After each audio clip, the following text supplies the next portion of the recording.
Alors, bravo d'être présent dans ce rassemblement car l'Omerta continue et nos rassemblements n'ont pas bonne presse et les casserolades en général n'ont pas bonne presse non plus. C'est mal vu. On trouve ça dans les médias de grand chemin, on trouve ça violent, on trouve ça un peu indigne, immoral parfois, et on considère que c'est pas ça le dialogue, la concertation et le baratin qui va avec.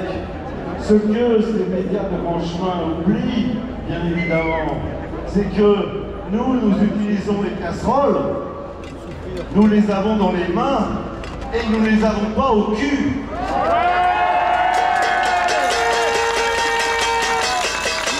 Comme beaucoup les ont en ce moment.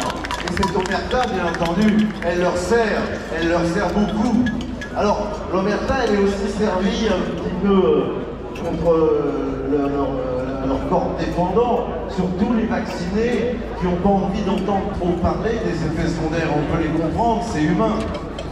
Mais nous qui sommes des êtres plus libres, on doit effectivement, on a le devoir de mettre sur la place publique ce problème des effets secondaires, qui est un problème fondamental, et puis aussi, bien entendu, tout le tort qu'on a pu faire aux gens qui voulaient manifester leur liberté en refusant cette injonction. Difficile de parler de vaccination, nous sommes d'accord.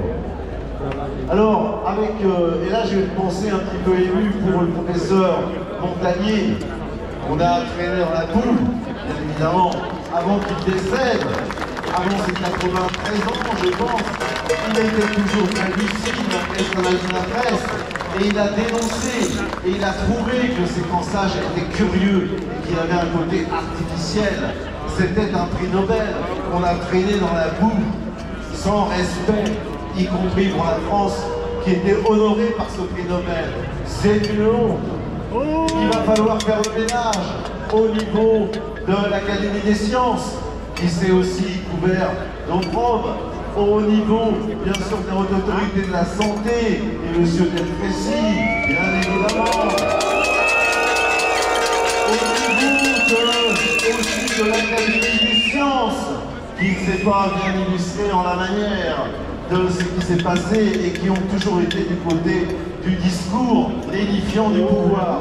Pour toutes ces raisons, je pense qu'il y a intérêt à faire un grand ménage dans les écuries d'Augias que sont devenues ces institutions à force de compromission, de soumission, de complicité et de corruption avec les grands labos.